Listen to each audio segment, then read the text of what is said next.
नमस्कार, मैं हूं सुरेश चौहान के और आप देख रहे हैं बिंदास बोल। बिंदास बोल में हम आपके सामने लेकर हाजिर है एक ऐसा मुद्दा जो देश के लिए बहुत ही खतरे का बनने जा रहा है। ऐसे मुद्दे पर आज हम आपसे बात करें जिस मुद्दे पर अगर हम आज नहीं सोचेंगे, नहीं बोलेंगे तो देश का विभाजन भी इसी बैकड्रॉप की तरह तय है। आप देख सकते हैं कि किस तरीके से गले मिलते हुए लोगों को तोड़ने का प्रयास हो रहा है। ये जो आरोप लग रहे हैं इसी विषय पर हम आपके सामने लेकर हाजिर है आज का ये मुद्दा। इस घटना को या इस कानून के बारे में मैं अगर कहूं तो वैसे तो 1200 साल तक हम पर जितने राज्य हुए उनमें सबसे खराब जो भी शाह हो रहा होगा या बादशाह रहा होगा या कोई ब्रिटिशों का अधिकारी रहा होगा, उसने जितना खराब से खराब सोचा होगा वो इस कानून में है। तब के जमाने में इतना मीडिया जागरूक नहीं था, दुनिया भर में कोई दमन की खबरें नहीं पहुंचती थी, इसलिए हमारे पास हम तक ये सारी जानकारी आई भी नहीं। वैसे भी सारे जो इतिहासकार थे उन्होंने भी हमसे सच्चाई छुपाए रखी, लेकिन फिर भी हमारे तक जो सच्चाई आई है वो कितनी दर्दनाक है उसे याद करने पे समझ में आता है। उससे भी ज्यादा मैं तो आपको कहूंगा कि आप बुरा सोचिए अपने आप के बारे में, जितना बुरा सोच सकते उतना सोचिए। शायद आपके उस बुरा सोचने को लोग पागल कहे। इतना सोचने वाला जो आपके सोच में आएगा वो सब कुछ इस कानून में है। ऐसा कानून भारत में आ रहा है और उसका नाम है सांप्रदायिक हिंसा रोकथाम अधिनियम कानून। यह आ रहा है, इस अधिवेशन में पारित होने की संभावना है और पारित होता है तो क्या क्या हो सकता है ये हम इस 1 घंटे के बिंदास बोल में आपके सामने चर्चा करने वाले। इस पूरे कार्यक्रम में हमारे साथ बने रहेंगे विश्व हिंदू परिषद के प्रवक्ता विनोद बंसल जी। विनोद जी, आपका स्वागत है बिंदास बोल में। धन्यवाद जी। साथ ही ऑस्ट्रेलिया से लेके यूके तक सैटेलाइट के द्वारा भारत में डीटीएच पर, वीडियोकॉन पर और www.sudarshan.tv.com पर पूरे दुनिया भर में आप इसको देख रहे सारे दर्शक हमसे जुड़े रहेंगे। पहले नजर डालते हैं मुद्दे पर। अल्पसंख्यक तुष्टीकरण के एजेंडे पर प्रतिबद्ध सप्रंग सरकार एक ऐसा कानून बनाने जा रही है जो सांप्रदायिक सौहार्द को नष्ट भ्रष्ट कर सकता है, संविधान की संघीय विशेषताओं को कमजोर कर सकता है, केंद्र सरकार को राज्यों के शासन में दखल देने का अधिकार दे सकता है। विधेयक को सांप्रदायिक एवं लक्षित हिंसा रोकथाम बिल नाम दिया गया है। इसका उद्देश्य बताया जा रहा है सांप्रदायिक घटनाओं पर अंकुश लगाना, लेकिन इसका निर्माण इस पूर्वाग्रह के साथ किया गया है कि जहां सभी तरह से धार्मिक बहुसंख्यक ही अल्पसंख्यक समुदाय पर जुल्म करता है, लिहाजा बहुसंख्यक समाज के सदस्य ही दोषी हैं और अल्पसंख्यक समुदाय के लोग पीड़ित। ये कानून 35 राज्यों और केंद्र शासित क्षेत्रों में 28 में बहुसंख्यक हिंदुओं को सांप्रदायिक हिंसा के लिए जिम्मेदार मानता है। यकीनन मुस्लिम, ईसाई और दूसरे धार्मिक अल्पसंख्यकों को पीड़ित के रूप में देखता है। इस कानूनी मसौदे को तैयार करने वाले राष्ट्रीय सलाहकार परिषद के वो छदम सेकुलरिस्ट हैं जो हिंदू विरोधी और नेहरू गांधी परिवार के समर्थक हैं। इस परिषद की प्रमुख है कांग्रेस अध्यक्ष सोनिया गांधी। केंद्र सरकार इस परिषद को बराबर महत्व दे रही है, जिसका नेतृत्व पहली बार अल्पसंख्यक समाज के एक सदस्य द्वारा किया जा रहा है। इस कानून का मसौदा ऐसा है कि यह सांप्रदायिक सौहार्द को बनाए रखना तो दूर, हिंदुओं की सनातन संस्कृति को ही खत्म कर सकता है। इस विधेयक के मसौदे में समूह शब्द का इस्तेमाल किया गया है। इस समूह का मतलब है राज्य में धार्मिक या भाषाई अल्पसंख्यक, मतलब हिंदू, जो आज ज्यादातर राज्यों में बहुसंख्यक हैं।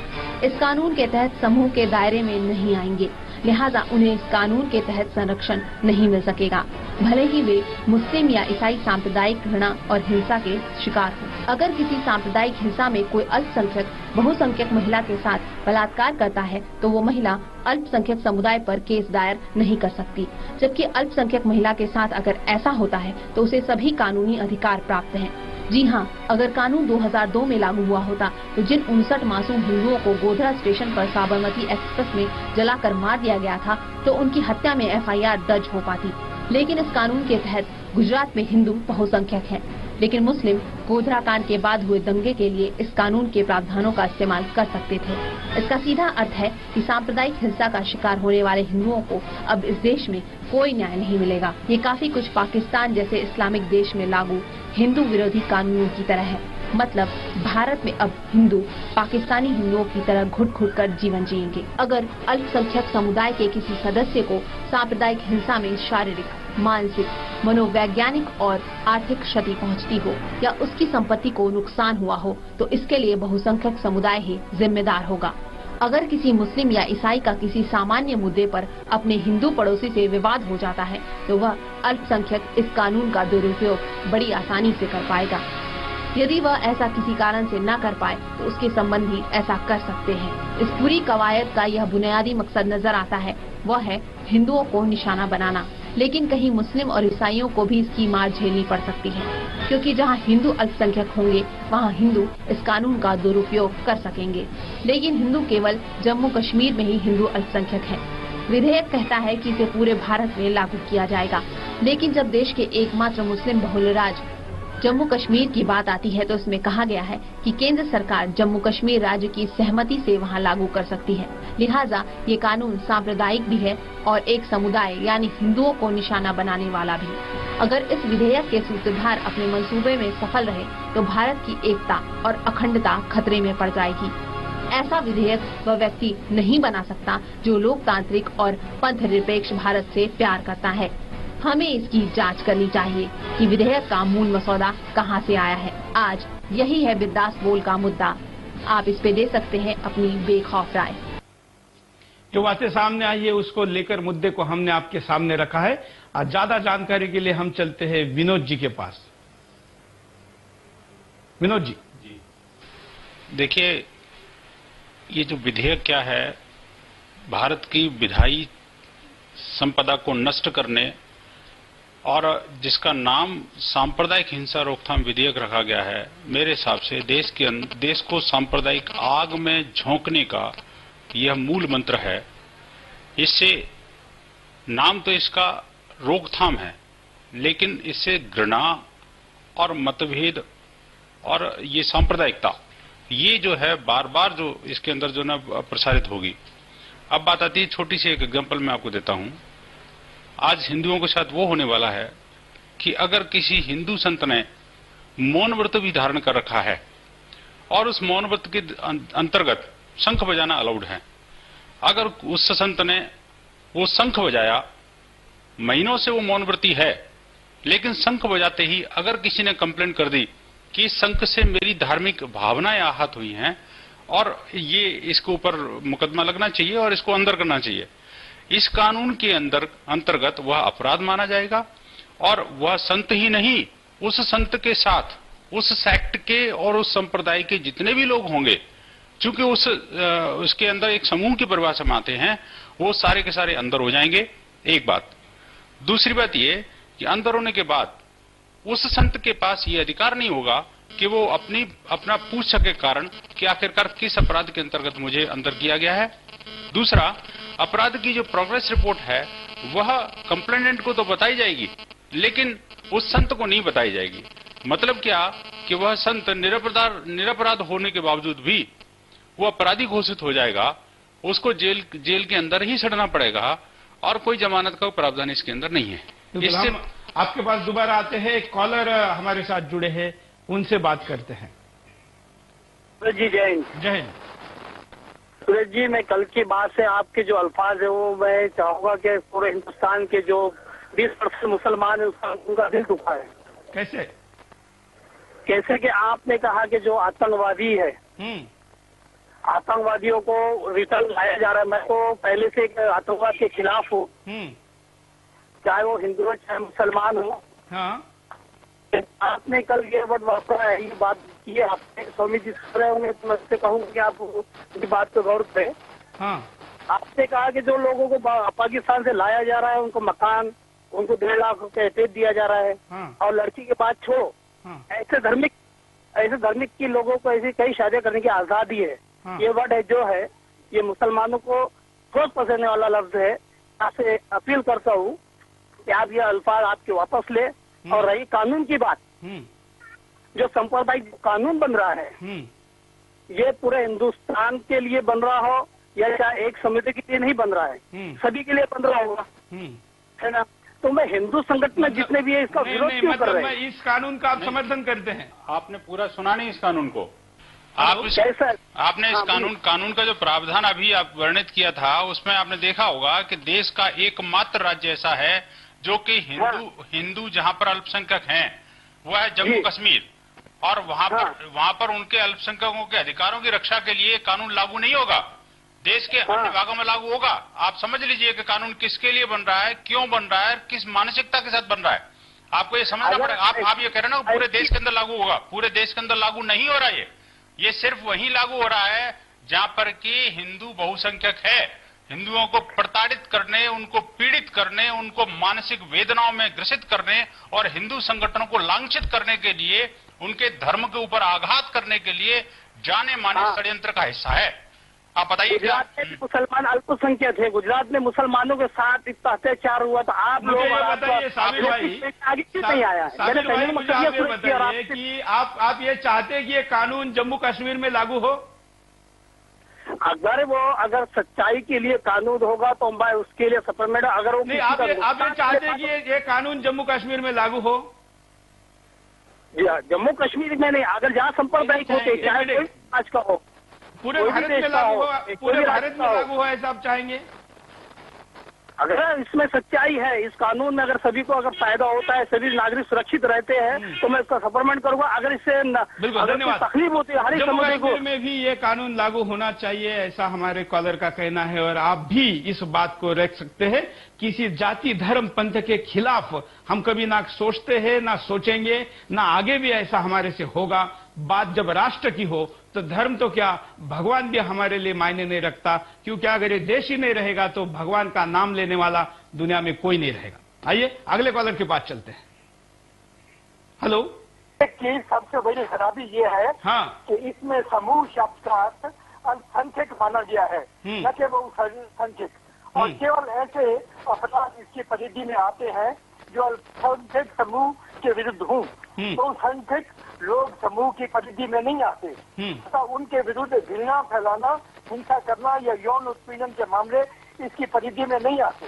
अतः ये कानून पक्षपाती होगा और न्याय संगत नहीं होगा। नंबर 2, अपराध को सिद्ध करना अल्पसंख्यक शिकायत सत्ता की जिम्मेवारी नहीं होगी, बहुसंख्यक वर्ग के व्यक्ति या संगठन को इसे असत्य सिद्ध करना होगा, जो न्याय प्रक्रिया के विपरीत है। शिकायत के आते ही उस बहुसंख्यक व्यक्ति या संगठन के अपराधी मानकर उसके खिलाफ कार्रवाई की जाएगी। इस विधेयक में धर्म या जाति के आधार पर भेदभाव क्यों किया जा रहा है? इस विधेयक से जो सोनिया गांधी की अध्यक्षता में राष्ट्रीय सलाहकार परिषद द्वारा तैयार किया गया है, इससे सोनिया गांधी की हिंदू विरोधी मानसिकता का पता चलता है। क्या हिंदू समाज, हिंदू महासभा, संघ, भाजपा सब मुद्दा हो चुके हैं और इसे पास होने देंगे? देश के हिंदूवादी संगठनों के लिए सवाल खड़ा कर रहे चांदना जी, और हम तो देश के पूरे देशवासियों के सामने खड़ा कर रहे सवाल की इस कानून की बारीकी में जाए। ऐसा कानून आएगा और अगर सांप्रदायिक हिंसा रोकने के बजाय अगर बढ़ेगी और उसका नतीजा इस देश के अस्तित्व के साथ जुड़ा होगा, तो फिर सोचिए कि यह कानून किसी षड्यंत्र का हिस्सा है, कोई गलती है या इसे तय करके लाया गया है। विनोद जी, आप कुछ कह रहे थे। देखिए, बात यह है कि इस कानून को बनाने की पृष्ठभूमि क्या है, ये मैं थोड़ा सा समझना पड़ेगा। बात यह कि इसमें जो जिस संस्था ने इस कानून को तैयार किया है वह संस्था है नेशनल एडवाइजरी काउंसिल। इस संस्था का जो प्रधान है वो ऐसे व्यक्ति को बनाया गया जो देश के अंदर कुछ नहीं है लेकिन सब कुछ है। रिमोट कंट्रोल से जो सरकार को चला रहा है वह इस संस्था का घोषित प्रधान है। इस संस्था का कोई लीगल सैंक्टिटी नहीं है, संविधानेतर संस्था है। ये नेशनल एडवाइजरी काउंसिल का संविधान के अंदर कोई वर्णन नहीं है। भारत के किसी कानून के अंतर्गत इसको कोई वैधानिक अधिकार प्राप्त नहीं है, लेकिन इस संविधान की अवैध संतान के नाते इसको बना करके, और सोनिया गांधी को मुखिया इसलिए बनाया गया कि इसके माध्यम से ये भारत सरकार के कैबिनेट मंत्री के बराबर दर्जा, उसके वेतन और भत्ते प्राप्त कर सकें और उनको वो पूरा स्टेटस मिल सके जो कि जनता को नहीं पता।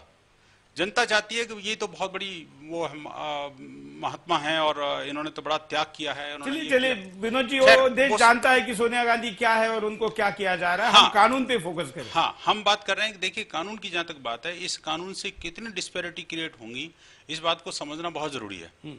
आज देखिए, अगर किसी ने किसी हिंदू के ऊपर कोई दोषारोपण कर दिया, या एक दूसरा एग्जाम्पल हम लेते हैं कि अगर किसी हिंदू के पास मुसलमान, यहाँ पर तो बड़े सांप्रदायिक सौहार्द के साथ लोग रहते हैं, अगर किसी हिंदू की फैक्ट्री में कोई मुसलमान काम करता है और वो कोई गलत काम करते हुए पाया गया, या उसको कोई सजा देनी है, उसको नौकरी से निकालना है या कुछ और करना है, तो अब ये अपराध हो जाएगा। कोई भी व्यक्ति किसी गैर हिंदू को अपनी फैक्ट्री में नौकरी देने से बचेगा, और अगर दे दी तो उसको निकालना उसके लिए सिरदर्द बन जाएगा। क्यों? क्योंकि उसकी व्यवसाय के अंतर्गत आप उसका शोषण कर रहे होगे। अगर इस कानून के अंतर्गत वो अपराध है, किसी अल्पसंख्यक ने किसी बहुसंख्यक के खिलाफ ये अगर कंप्लेंट कर दी कि इसने मेरे को नौकरी से निकाला है या मेरी व्यवसाय में इसने हानि पहुंचाई है और इससे मेरे परिवार को नुकसान हो रहा है, तो निश्चित रूप से वो पूरा का पूरा जो एम्प्लॉयर है वो अपने परिवार के साथ अंदर हो जाएगा और उसका कोई जमानत भी नहीं होगी। आखिरकार ये कैसा कानून बन रहा है? बिल्कुल, हम एक कॉलर के पास चलते हैं, उनकी भी राय लेते हैं। काफी कॉलर अपनी बात को यहाँ रखना चाहते हैं, आप भी बात को रखिए, क्योंकि सब मिलकर चिंतन चर्चा करेंगे तो ही किसी दिशा में जाएंगे। अगले कॉलर, नमस्कार। हाँ, सचिन बोल रहा हूँ अकोला से। हाँ बोलिए। मैं चकित हो गया हूँ जो राहुल जी के बयान है उसमें दिखा रहे आपके बैकग्राउंड में। हाँ। और जो सोनिया जी के बयान है वो देखकर तो शौक सा लग रहा है थोड़ा सा कि संख्या के आधार पर ये जो किया जा रहा है, मेरे हिसाब से खुली हिंदू काम है जो भी हो रहा है, पहली बात। और दूसरी बात, अगर एक गुट या एक ही दल की या फिर एक ही समुदाय की अगर सुरक्षा करना चाहते हो तो इसका मतलब ये तो नहीं कि दूसरे समुदाय को आप खत्म करें। और दूसरी बात, जो हुसैन जी ने अकोला से अभी कही थी, तो मैं हुसैन जी से आपके माध्यम से सलाह देना चाहूंगा कि पहले आप मुद्दा समझ ले और उस पर जो बातें की गई है वो उसके बाद ही अपनी रट लगाए। बस इतना कहना चाहूंगा। धन्यवाद। और भी कई कॉलर है, उनके पास भी चलेंगे, एमएमएस भी देखेंगे। सोशल नेटवर्किंग साइट के द्वारा भी आप सीधे स्क्रीन पर अपनी प्रतिक्रिया को दे सकते हैं। एसएमएस का नंबर भी स्क्रीन पर चल रहा है। STV लिखे स्पेस दे, अपना बात को रखे। अगर आप नाम जोड़ते हैं अपना तो ज्यादा अच्छा रहेगा। आपकी सारी प्रतिक्रिया हम यहां पर पढ़कर भी बताने का प्रयास करेंगे, साथ में स्क्रोल पर भी ये चलती रहेगी। अगले कॉलर के पास चलते हैं, एमएमएस देखते हैं क्या कहता है। हाँ, तो जो हमारी सर ये कांग्रेस सरकार जो अल्पसंख्यकों के बीच में जो ये कानून का जो प्रावधान बनाने जा रही है, ये हमारे खिलाफ से 110% इसका दुरुपयोग ही होना है, ऐसा नहीं होना चाहिए। नमस्कार। हेलो। हेलो। हाँ बोलिए। नमस्कार। हाँ नमस्कार। हेलो। हाँ बोलिए आप, आपकी टीवी का आवाज ज्यादा आ रहा है आपसे। आपके हेलो। हाँ बोलो।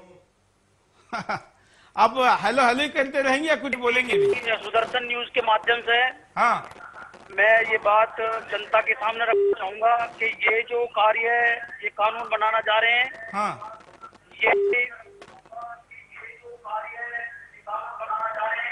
ये देश संस्कृति व हिंदू संस्कृति को नष्ट करने का षड्यंत्र है। धन्यवाद कॉल करने के लिए। हम कॉलर को कहेंगे कि आप अपनी बात तुरंत टीवी पर सुनने के मोह में अपनी बात को सही तरीके से रख नहीं पाएंगे। अगले कॉलर के पास चलते हैं। विनोद जी, शायद आप कुछ कहना चाह रहे थे। विनोद बंसल जी के पास चलते हैं। जी देखिए, इस कानून के अंदर एक बड़ी अजीब विडंबना है कि धार्मिक आधार पर कोई भी देश, आज कोई भी देश ऐसा नहीं है जो कि अपने देशवासियों को दो हिस्सों में बांटता हो। जो दो हिस्सों में बांटने वाला कोई भी कानून वह है जो देशवासियों पर समान रूप से लागू हो, और जो कानून की अवहेलना करने वाला जो कोई भी व्यक्ति, चाहे किसी भी मतपंथ संप्रदाय का हो, कहीं का भी रहने वाला हो, उसके ऊपर समान रूप से वो लागू होना चाहिए।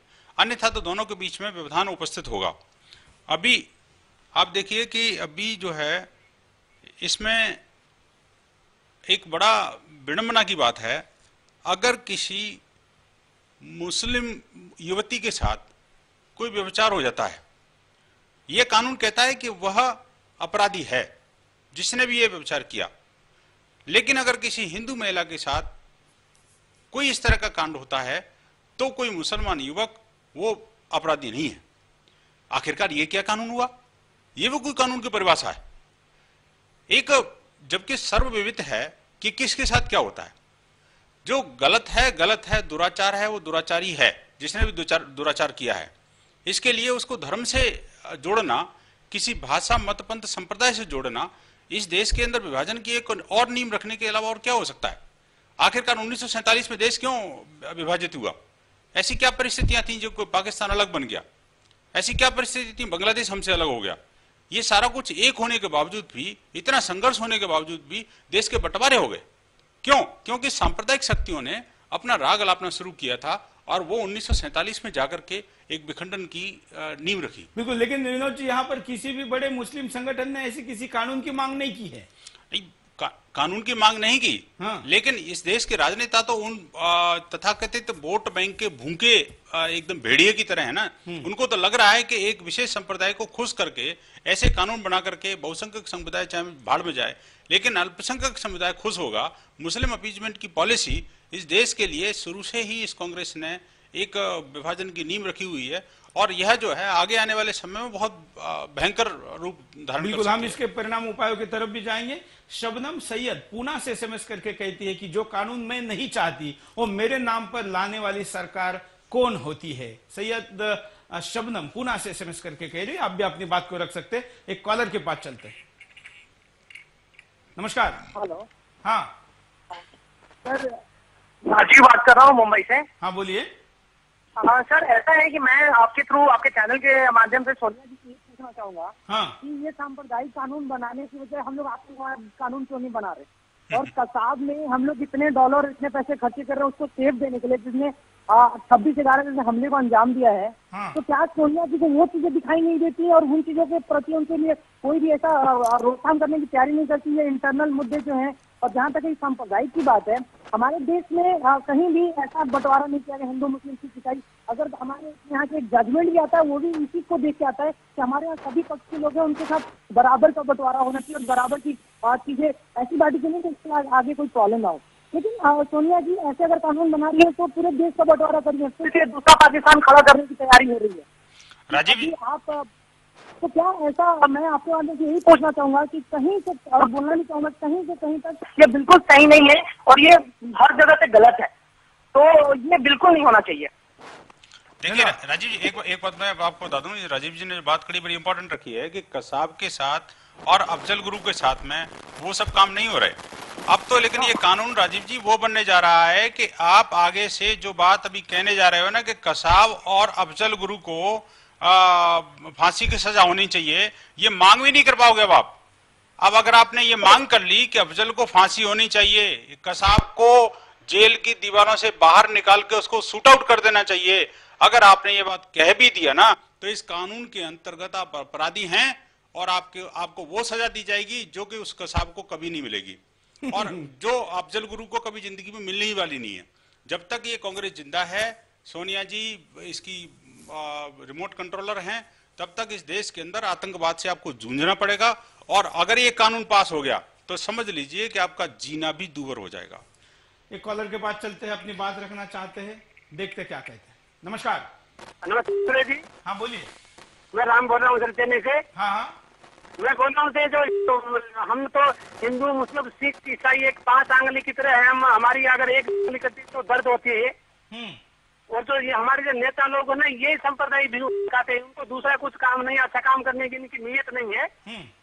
दूसरी बात ये है, कानून बना रहे हैं। एक कानून की पहले की बात तो महाराष्ट्र सरकार में एक पहले कानून निकाला था कि बिना शादी के एक साथ रह सकते हैं, तो बिना शादी के साथ रहते तो एक दूसरे आदमी ने बोला कि उनके जो बच्चे होंगे वो क्या किस नाम से रहेंगे, तो उस कानून की हवा निकल गई। तो इतने बेतुके कानून ये निकालते हैं, इनके बाद जो काम करने वाला काम है तो ये तो लोग करते नहीं। इतने हम हिंदू मुस्लिम सिख ईसाई इतने एक भाई की तरह रहते हैं और मैं भी एक हिंदू मुसलमान के साथ खाना खा सकता हूँ, रह सकता हूँ, लेकिन यही जो लोग हैं ऐसे जो हम भड़काते हैं, हमको भड़काने की बात करते हैं। मैं भी हिंदू हूँ लेकिन मुसलमान की इतना प्यार करता हूँ, अच्छी तरह रहता हूँ, ये लोग होते कौन है, मैं हमको बांटने वाले में ये पूछना चाहता हूँ। और ये जो कानून बना रहे हैं ये बिना जनता की बिना राय लिए बना रहे हैं। बिल्कुल, आप जो साथ में रहते हैं, खाना खाते हैं, ये ना हो इसीलिए तो सारी व्यवस्था। इसीलिए ये लोग क्या करें कि हम एक साथ ना रहे, इसीलिए इनकी राजनीतिक रोटियां सेकते हैं। मैं इनसे ये अनुरोध करता हूँ कि आप थोड़ी शर्म तो करो। अगर ये टाइम नहीं आ जाए जब तक आपको जूता पड़े, कि हम इससे पहले आप इनको ये कहते हैं कि आप थोड़ा समझ जाइए और जनता की भावना के साथ बोलिए। बिल्कुल, धन्यवाद आपको। हम अगले कॉलर के पास भी चलते हैं, कई एमएमएस भी है, कई कॉलर भी है। हाँ बोलिए। कानून को अगर हमें समझना है आसान शब्दों में तो कुछ इस तरह से का कानून है ये कि अल्पसंख्यक लाख गोदरा करते रहे वो दंडनीय अपराध नहीं है, किंतु हिंदू यदि उसकी प्रतिक्रिया स्वरूप एक गुजरात कर दें तो वो दंडनीय अपराध है। बिल्कुल, मुझे तो यहाँ तक लगता है कि ये कानून सोनिया गांधी ने वेंटिंगटन सिटी के पोप और शूरा के सदस्यों के साथ मिल करके हिंदुस्तान का ज्योग्राफिकल सिस्टम और धार्मिक स्वरूप चेंज करने के लिए बनाया है। क्योंकि इसमें सिर्फ अल्पसंख्यकों के द्वारा करा गया अपराध कोई अपराध नहीं है और बहुसंख्यकों के द्वारा करा गया अपराध अक्षम्य है। भैया एक चीज मैं आपको जरा ऐड कर दूं। धन्यवाद विक्रम जी। देखिए जो बात इन्होंने कही है कि आखिरकार ये क्यों किया गया, ये देखिए कि ये जो कानून बनाने वाले कौन कौन लोग हैं, जरा नाम भी तो सुनो। अभी जो टीवी पे चल रहा था आपके, ये देखो सैयद शहाबुद्दीन, हर्ष मंदर और तीस्ता शीतलवाड़ और आपके फराह नकवी, जॉन दयाल, शबनम हाशमी, नियाज फारूकी, अनु आगा और हर्ष मंदेर, ये इनका नाम अगर आपने किसी ने पढ़ लिया, सुन लिया, तो उससे आदमी की मानसिकता बिल्कुल क्लियर हो जाएगी कि आखिरकार ये कानून कौन बनाने वाले हैं, किस मानसिकता के साथ। बिल्कुल विनोद जी, मैं चाहूंगा कि आप क्या इनके ऊपर जो भी आक्षेप एक एक नाम लेके भी आप बताएं, लेकिन उसके पहले हम नजर डालते हैं कारणों पर कि क्या कारण है। वोट बैंक की राजनीति, क्योंकि ये पुरानी मानसिकता रही है कि अल्पसंख्यकों का विकास न किया जाए, उन्हें केवल बहुसंख्यकों से डराकर उनका वोट हासिल किया जाए, जिससे अल्पसंख्यकों का हितैषी बनने का नाटक चलता रहे। सोनिया गांधी की कुटिल मानसिकता, क्योंकि सोनिया गांधी और राहुल गांधी मानते हैं कि बहुसंख्यक समुदाय कट्टर प्रवृत्ति का होता है और हमेशा अल्पसंख्यकों को सताता रहता है। सांप्रदायिक सौहार्द को बिगाड़ना, जिससे बहुसंख्यक और अल्पसंख्यक समुदाय में सौहार्द को बिगाड़ा जा सके और इसी बहाने वोट हासिल किया जा सके। देश की सनातन संस्कृति को खत्म करने का षड्यंत्र, जिससे देश में आधुनिकता के नाम पर विदेशी मानसिकता का बोलबाला बढ़ सके और देश की संस्कृति को नष्ट किया जा सके। राज्य सरकारों के कामों में दखल, क्योंकि अगर किसी प्रदेश में अगर छोटा सा भी दंगा होता है तो केंद्र सरकार उस राज्य सरकार को बर्खास्त करके राष्ट्रपति शासन लागू कर सकती है, जिससे सरकार की तानाशाही बढ़ जाएगी। बहुसंख्यकों को खत्म करने का षड्यंत्र, क्योंकि जब बहुसंख्यकों को उनके ही देश में सताया जाएगा तो बहुसंख्यक समुदाय धर्म परिवर्तन कर लेगा या फिर देश ही छोड़कर चला जाएगा। एक कॉलर से बात करते हैं, देखते क्या रहा है। नमस्कार। हाँ जय हिंद सर। जय हिंद, बोलिए सर। जिस देश में हिंदू और मुस्लिम भाईचारे से रह रहे हैं, अभी जो बम विस्फोट हुआ था बम्बई में, हाँ। उस वक्त हिंदू और मुसलमान दोनों ने मिलकर बहुत अच्छा बढ़िया काम करा। हाँ। ऐसे भाईचारे को तोड़ने वाले जो भी हो, उनके लिए मतलब जो अपने देश को तोड़ने की बात करते हैं, उनके लिए पहले ही अपने देश में एक कानून बना है, तो वो कानून इनके ऊपर क्यों नहीं चलाते? जो ये इस देश को तोड़ने की बात कर रहे हैं, सांप्रदायिक ये कानून बनाने की बात कर रहे हैं, तो इसके पहले जो कानून है वो कानून, हेलो, हाँ बिल्कुल बोलते रहिए आप। हाँ, वो कानून तो अपने देश में है, तो वो कानून के वजह से इनको मतलब इनके ऊपर केस चलाने को, हाँ बोले तो। बिल्कुल, धन्यवाद। और एक कॉलर से बात करते हैं, काफी कॉलर अपनी बात को रखना चाहते हैं, देखते हैं उनकी भी क्या राय है। हेलो, नमस्कार, मैं ओम प्रकाश बोल रहा हूँ अंडमान निकोबार से। नमस्कार, बोलिए ओम प्रकाश जी। जी, मैं ये बोलना चाहता हूँ कि पोटा जैसा कानून जो भारत में था, जो किसी धर्म को नहीं वो कर रहा था, वो सिर्फ आतंकवादियों से लड़ने के लिए था। इस कांग्रेस की गवर्नमेंट ने उसको हटा दिया, ये बोलकर कि वो अल्पसंख्यकों पर अत्याचार हो रहा है। उसमें लेकिन किसी भी धर्म के लिए कुछ नहीं कहा गया था। और आज हम हिंदुओं को दबाने के लिए ये सरकार ऐसे कानून ला रही है, हम हिंदू से सिर्फ सहते हैं। इसका ही कारण है कि आज जो हमारे ऊपर सर के ऊपर चढ़कर वो बैठे हैं। हम लोगों को, हिंदुओं को इकट्ठा होना चाहिए और इन तरह की ताकतों को मुंह तोड़ जवाब देना चाहिए। जय हिंद। धन्यवाद। ओम प्रकाश जी अंडमान निकोबार से बात कर रहे थे और सुदर्शन के बिंदास बोल में ऑस्ट्रेलिया से लेके यूके तक, और मैं अभी जब यूएस गया था तो यूएस में भी कई लोग सहभागी होते हैं, खास करके सोशल नेटवर्किंग साइट से। हम ऐसे सब लोगों का स्वागत करते हैं जो देश की चिंता के लिए देश के किसी भी कोने में रहते हैं, इस कार्यक्रम में सहभागिता लेते हैं। अगले कॉलर से बात करते हैं। नमस्कार। नमस्ते। मैं राजेश मिश्र बोल रहा हूँ, औरंगाबाद महाराष्ट्र से। हाँ बोलिए। इस कानून के बारे में 3 पहलू में रखना चाहता हूँ। सबसे पहला तो कारण, इसका कारण यह है कि अब कांग्रेस जान चुकी है कि इस पूरे देश में जब भी इलेक्शन होता है सिर्फ 50% वोटिंग होता है, और उस 50% में भी 20% वोटिंग एक गट्ठा होता है एक संप्रदाय का, जिसकी वजह से जो कि कांग्रेस को जाता है, उस वजह से वो चुन के आती है। इसलिए उनको पता है कि जितना हो सके इनकी संख्या और इनके ऐसा कह सकते हैं कि इनकी चमचागिरी की जाए, इनकी चापलूसी की जाए, ताकि जितना हो सके इनका पूरा वोटिंग इनको मिल सके। दूसरी चीज, इसमें जो कुछ मुद्दे हैं इस कानून में, ये पूरे तर्कशून्य है और पूर्व अनुग्रह दूषित है। ये कहते हैं कि आज तक जितने भी दंगे भारत में हुए हैं वो पूरे मेजोरिटी की तरफ से माइनॉरिटी की तरफ हुए हैं, जबकि अगर आप देखोगे कि इवन बाबरी मस्जिद के बाद भी जो दंगा हुआ, जो दंगे पूरे देश भर में हुए, उनकी शुरुआत मुसलमानों से हुई है, और अकेले मुंबई के अंदर दोनों तरफ से 400 लोग मरे हैं, यानी कि सिर्फ माइनॉरिटी को नुकसान नहीं हुआ है। तीसरी चीज, ये जो कह रहे हैं कि हम ये हिंदू या मुस्लिम इनके लिए नहीं बना रहे, लेकिन अगर आप देखोगे तो पूरे हिंदुस्तान में कश्मीर छोड़ के 70 हिंदू मेजोरिटी में है, और कश्मीर में तो 370 चल रहा है। तीसरी चीज ये बोल रहे हैं कि एक कमेटी बनाई जाएगी जो इसकी इन्वेस्टिगेशन करेगी। उस कमेटी में एक नेता विपक्ष, प्राइम मिनिस्टर और गृह मंत्री रहेंगे, और बाकी 4 लोग ये माइनॉरिटी कम्युनिटी से आएंगे। तो अगर ये माइनॉरिटी कम्युनिटी से आएंगे तो माइनॉरिटी कम्युनिटी कौन सी, देश के लेवल की या किसी स्टेट के लेवल की? और अगर स्टेट के लेवल से आ रहे हैं, देश के लेवल से आ रहे हैं, तो उसमें तो काफी सारे माइनॉरिटीज है, उसमें सिख भी आते हैं, बौद्ध भी आते हैं, जैन भी आते हैं। तो क्या वो भी इस कमेटी के मेंबर रहेंगे या सिर्फ मुसलमान रहेंगे? इन्होंने ये क्लियर नहीं किया है। ऊपर से लिंग्विस्टिक भी बताया है। लिंग्विस्टिक बोला तो फिर वैसे देखेंगे कर्नाटक में, तमिलनाडु में काफी हद तक मराठी लोग भी, ब्राह्मण लोग भी इसमें है, माइनॉरिटी में है, वहाँ ये कानून लागू नहीं होता है। क्रिश्चियन और मुसलमानों के बीच में ये कानून लागू नहीं होता है। इसका सीधा सीधा मतलब यही है कि ये सिर्फ हिंदुओं की संख्या कम करना चाहते हैं, हिंदुओं की हो सके तब तक, क्योंकि इनको पता है हिंदुओं का वोटिंग एक इकट्ठा होता नहीं है। सारे हिंदू जात जात में बटे हुए हैं और निद्रिस्त है।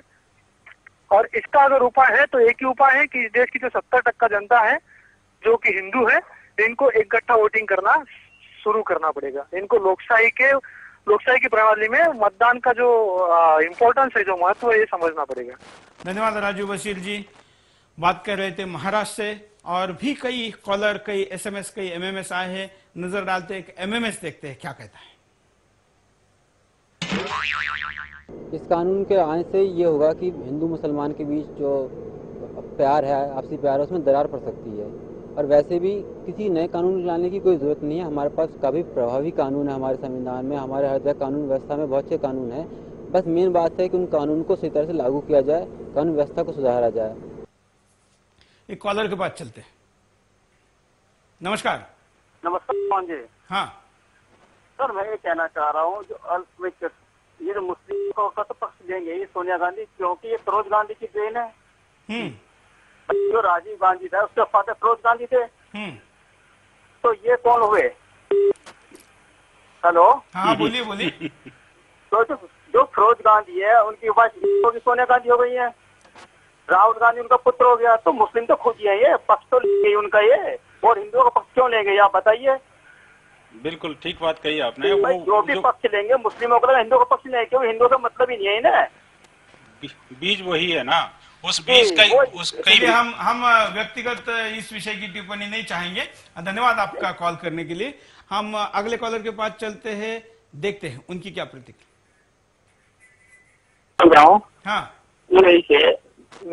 हेलो, हाँ बोलते रहिए।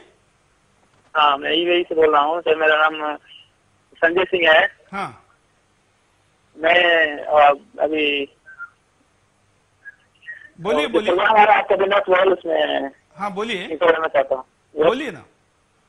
हेलो, हाँ बोलिए, आप लाइव में जुड़ चुके हैं।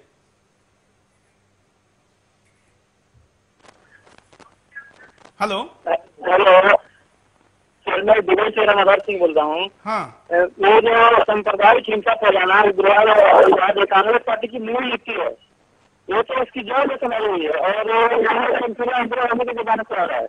हाँ, ये राहुल गांधी और प्रणब मुखर्जी हमारे देश के लिए सबसे बड़े गद्दार है, सबसे ज्यादा खतरा इन्हीं दोनों से है और उन दोनों का इनाम देना इसमें देना चाहिए सर। धन्यवाद। हम कहेंगे कि संवैधानिक भाषा का उपयोग करिए। टीवी के ऊपर बात करते समय अगर हम शालीनता के साथ अच्छे शब्दों का उपयोग करें तो भी अच्छा विरोध कर सकते हैं। हेलो हेलो, हाँ बोलिए। सोनिया गांधी जो ये कानून ला रही है, हाँ, तो देशद्रोह का मुकदमा क्यों नहीं चलाया जा सकता है? ये तो देश को तोड़ने वाली बात बोल रही है, कानून ला रहा है। बिल्कुल, धन्यवाद। अगर इंटेंशन की बात है और इंटेंशन से कोई गलत बात आती है, ऐसा ये कानून भी कह रहा है, तो इस कानून के पहले भी इस कानून को लाने वाले के इंटेंशन के आधार पर क्यों कार्रवाई नहीं हो सकती? संतोष जी बिहार से इस प्रतिक्रिया को दे रहे। एक और कॉलर जुड़े हैं, उनकी भी प्रतिक्रिया लेते हैं। नमस्कार। हाँ, क्या जो पाकिस्तान जो यहाँ से गोधरा कांड ने सुना होगा, वर्ल्ड में फेमस है। हाँ, हमारा ये प्रश्न ये है, हाँ, तो बोलिए बोलिए, क्या कहना चाहते हैं आप? गोधरा कांड आपने सुना होगा। हाँ, यहाँ से गोधरा से जो लोग जाते हैं पाकिस्तान में और दोबारा पाकिस्तान से इधर आते हैं, तो हम पूछते हैं उनको, भैया आपको कैसा लगा पाकिस्तान? हाँ, बोलिए, बोलते रहिए आप। हाँ, तो पाकिस्तान से आते हैं, उससे पूछते हैं हम लोग कैसा लगा भैया आपको पाकिस्तान? तो बोलते हैं भैया अपना तो इंडिया बहुत अच्छा है। हाँ, पाकिस्तान से दोबारा हम नहीं जा सकते। हाँ, वहाँ तो कोई सेफ्टी नहीं है इंसानों की।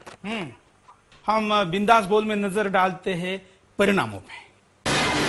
देश की सनातन संस्कृति खत्म हो जाएगी। जो संस्कृति दुनिया के देशों में मनुष्य जाति को सौहार्द से जीना सिखाती है, उसे ही खत्म कर दिया जाएगा। तो कैसे लोग शांति प्रिय तरीके से रह सकेंगे? बहुसंख्यकों पर अत्याचार बढ़ेंगे, क्योंकि कोई भी बहुसंख्यक अपनी रक्षा के लिए प्रशासन से शिकायत नहीं कर सकता, क्योंकि उसे इस कानून में रक्षा का अधिकार नहीं दिया जाएगा। दंगे और सांप्रदायिक हिंसा होने का खतरा बना रहेगा, क्योंकि जब अल्पसंख्यक समुदाय बहुसंख्यक समुदाय पर गलत तरीके से कानूनी कार्यवाही होगी, तो उसमें कहीं न कहीं असंतोष की भावना बढ़ेगी। राज्य सरकार कमजोर हो जाएगी, क्योंकि केंद्र सरकार राज्य सरकार को कभी भी बर्खास्त कर सकती है। देश टूटने का खतरा बढ़ेगा, क्योंकि बहुसंख्यक समुदाय अल्पसंख्यक समुदाय के अत्याचारों में पिसता रहेगा और अल्पसंख्यक इसी का फायदा उठाकर एक और धार्मिक देश बनाने की मांग उठाने लगेंगे, जिससे देश की सुरक्षा को ही खतरा पैदा हो जाएगा। इसमें परिणाम राज्यों की जो व्यवस्था है, संघीय ढांचा हमारा जो है वो भी खतरे में पड़ेगा, क्योंकि जो अथॉरिटी रहेगी इस कानून को इम्प्लीमेंट करने वाली, वो राज्य के किसी भी इमारत में या दफ्तर में घुसकर सीधे इंक्वायरी कर सकती है, उसमें मुख्यमंत्री का दफ्तर भी क्यों ना हो। हम चलते हैं कॉलर के पास, उनकी प्रतिक्रिया लेते हैं। नमस्कार। राजेंद्र देवराय बोल रहा हूँ अंजर से। हाँ बोलिए। सर, ये जो कानून बना रहे हैं, ये सोनिया गांधी और कांग्रेस का जो एक षड्यंत्र है इस देश के लिए, कि इस देश को टुकड़े टुकड़े कर दे और जो बाहुल्य समाज है, जो हिंदू समाज है, और उसकी संस्कृति के ऊपर ये तो पूरा पूरा कुठारा घाते, और ये कानून बनना भी नहीं चाहिए। और यदि कानून जो बनाते हैं देश के अंदर, उनको फांसी की सजा देनी चाहिए, क्योंकि ये देश को विकसित करने का पूरा पूरा षड्यंत्र है। बिल्कुल, धन्यवाद। और एक कॉलर के पास चलते हैं, एमएमएस भी देखते हैं और भी हम आपके सामने। नमस्कार। मिश्रा बोल रहा हूँ झांसी बुंदेलखंड से। बोलिए। सर, एक जो कानून कांग्रेस की सरकार द्वारा लाया जा रहा है, केवल भारतीय हिंदुओं को बुरी तरह से दबाने के लिए है सर। और इसके पीछे सर पश्चिमी जो कल्चर की ताकतें हैं वो लगी हुई हैं। हेलो, बोलिए बोलिए, आप सुन रहे हैं, पूरा देश आपको सुन रहा है। इसमें आपने देखा होगा कि राज्यों के अनुसार इसको लागू करने का है। इसमें एक जगह कहा गया है कि कश्मीर सरकार यदि अनुमति दे तो वहाँ पे एक कानून लागू किया जाएगा। वहाँ पे आप सभी लोग जानते हैं कौन अल्पसंख्यक है कौन बहुसंख्यक। और वहाँ अनुमति देने की संभावना नहीं है। जो पाकिस्तान में गए आतंकवादियों को वापस बुलाने की बात करती हो, अमरनाथ यात्रा को कम करने की बात करती हो, वैष्णो देवी को दर्शन को जाने वाले लोगों से धारा 15 के अंतर्गत बताया गया है कि जो भी जितने भी राज्यों के पुलिस प्रशासन है वो उसमें क्या कहा गया है सरकार की तरफ से कि वो यह देखे कि उनके कामकाज से सरकार पर क्या प्रभाव पड़ रहा है। सर बिल्कुल, धन्यवाद। झांसी से बात कर रहे थे। और आप भी कॉल कर सकते हैं, अपनी बात को रख सकते हैं, प्रतिक्रिया को दे सकते हैं। कई कॉलर और भी हमारे साथ जुड़े हैं, वो भी बात को रखना चाहते हैं। कार्यक्रम के अंतिम छोर में हम चाहेंगे कि कम शब्दों में अपनी बात को रखें तो ज्यादा लोगों को हम बोलने का मौका दे पाएंगे। अगले कॉलर के पास चलते। बोल रहा हूँ जालना से सर। हाँ बोलिए। मैं ये बोलना चाह रहा हूँ कि एक तो मैंने ये मुद्दा जो चल रहा है ये सब वोटिंग का है, क्योंकि अभी ये बात तो कल भी रही थी कि अन्ना और बाबा रामदेव के कारण ये लोग बहुत परेशान हैं, इनकी वोट काफी टूट रहे हैं और मीडिया में इसमें काफी सहयोग है।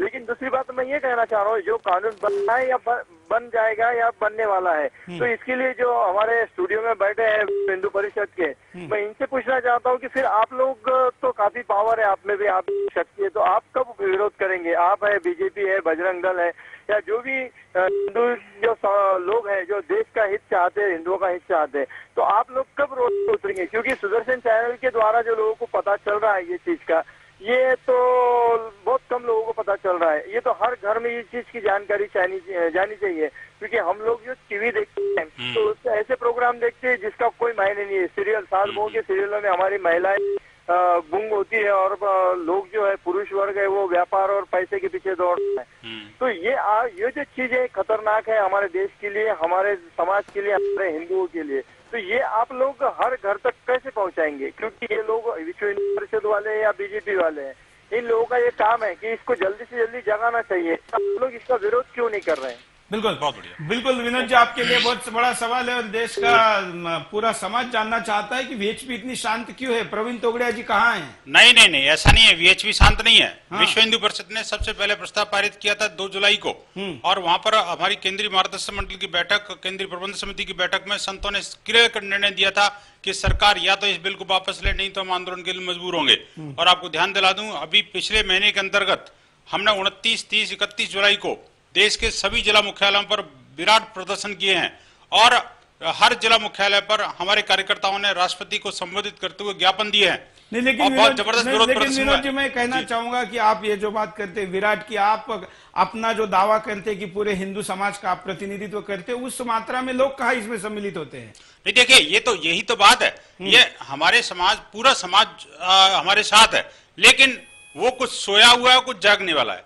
नहीं, या फिर जगाने में नहीं, या उसको जगाने में वीएचपी की ताकत या नीति या जो भी कार्य पद्धति है वो कहीं कम पड़ रही है? नहीं, बिल्कुल नहीं। हिंदू समाज को जागने की आवश्यकता है। देखिए, समाज ने पिछला इतिहास हिंदू समाज का ये बिल्कुल क्लियर है कि यह हिंदू या तो सोता रहता है, जब जागेगा, जब पड़ेगी, मार पड़ेगी तब जागता है। तो हम चाहते हैं कि इससे पहले कि विपरीत परिस्थितियां हमारे ऊपर निर्माण हो, पूरे हिंदू समाज को जागना होगा, इन सारी सांप्रदायिक शक्तियों के खिलाफ लड़ाई के लिए मैदान में आना होगा और इस देश को बचाना होगा। तभी जाकर के हम सब जो है इस ऐसे घिनौने कानून से बच सकेंगे। जितने भी कॉलर हैं, जितने भी पूरे समाज के लोग हैं जो इस कार्यक्रम को देख रहे हैं या नहीं देख रहे, उन सभी लोगों से मेरा तो विनम्र निवेदन है कि अपने अपने स्तर पर, व्यक्तिगत तौर पर, सामुदायिक तौर पर इसके खिलाफ प्रतिक्रिया व्यक्त करें। बिल्कुल, हम यहाँ पर नजर डालते हैं उपायों पर कि क्या उपाय हो सकते हैं। ऐसे अल्पसंख्यक कानून को तुरंत वापस लिया जाए, जिससे देश में सांप्रदायिक सौहार्द बना रहे और सभी समुदाय के लोग शांति से एक दूसरे के साथ रह सकें। सोनिया गांधी और राहुल गांधी अपनी मानसिकता बदलें, क्योंकि ऐसी कट्टरपंथी मानसिकता से देश का विकास नहीं हो सकता। ऐसी मानसिकता से लोगों में विरोध की भावना बढ़ेगी। देश के बुद्धिजीवी आगे आए, जिससे ऐसे कानून के दुरुपयोग को रोका जा सके और समाज के हर वर्ग को समझाया जा सके। विपक्ष ऐसे कानून का खुलकर संसद में विरोध करे, जिससे ऐसा देश तोड़ कानून संसद में पारित न हो सके और देश को टूटने से बचाया जा सके। कांग्रेस सांप्रदायिकता भड़काना बंद करे, क्योंकि ऐसी ओछी राजनीति करने से देश का बहुत बड़ा नुकसान होता है। युवा देश के विकास में शामिल होने के बजाय ऐसे कानूनों के पचड़े में फंसकर अपना करियर खराब कर लेंगे, जिससे हमारी युवा पीढ़ी पथभ्रष्ट हो जाएगी। हमने आपके सामने आज भी एक नया मुद्दा रखा। इस मुद्दे में प्रयास किया कि एक चिंतन हो, एक मंथन हो और हम देश हित में किसी दिशा में जाएं।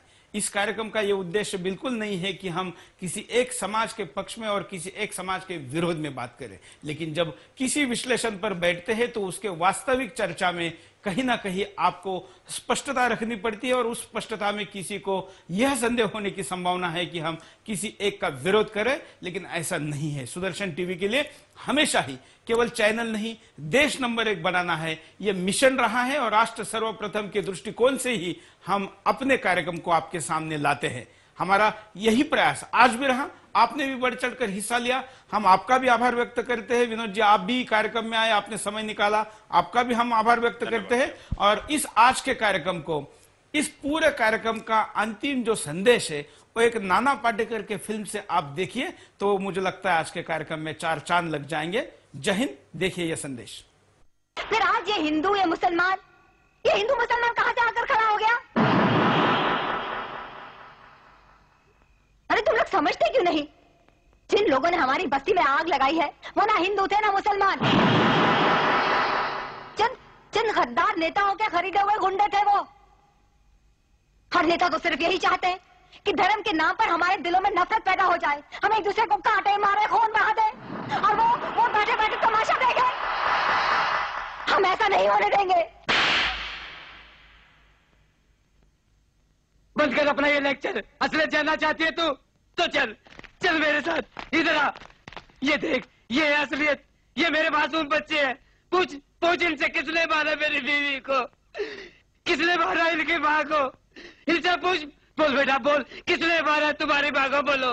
ने मारा है। सुना तूने?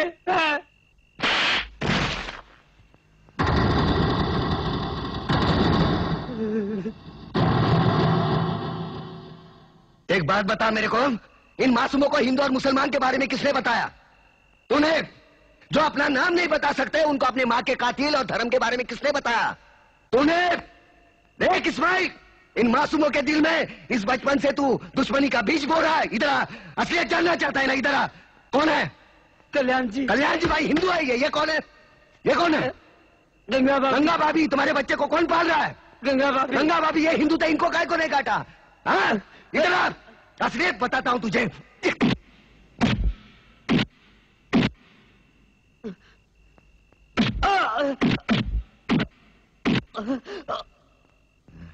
ये ले, ये मुसलमान का खून, ये हिंदू का खून। बता, इसमें मुसलमान का कौन सा, हिंदू का कौन सा? बता। साले बनाने वाले ने इसमें फर्क किया, तू कौन होता है फर्क करने वाला? हाँ? ये कलम वाली बाई ठीक कहती है, इसकी कड़वी सच्ची बातें तुम्हारे खोपड़ी में नहीं घुसती। किसने किसको मारा? हाँ? किसने किसको जलाया? साला कल तक हम एक दूसरे के त्योहार में शरीक होते थे, एक दूसरे के सुख दुख बांटते थे। अपने टकले पे गणपति लेके काय को जाता था? पानी में गणपति बाप्पा मोरिया काय को नाचता था? अल्लाहुम्मा सल्ली अला सैयदना मौलाना मोहम्मदी व अला आले सैयदना मौलाना मोहम्मदी व बारिक वसल्लिम। ये दुरूद शरीफ तेरे को किसने सिखाया? अब चंद गद्दारों की साजिश में अपने भाईचारे को दफनाना चाहता है। प्रताप, मुझे माफ कर दो, मैं बह गया था प्रताप, मुझे माफ कर दो।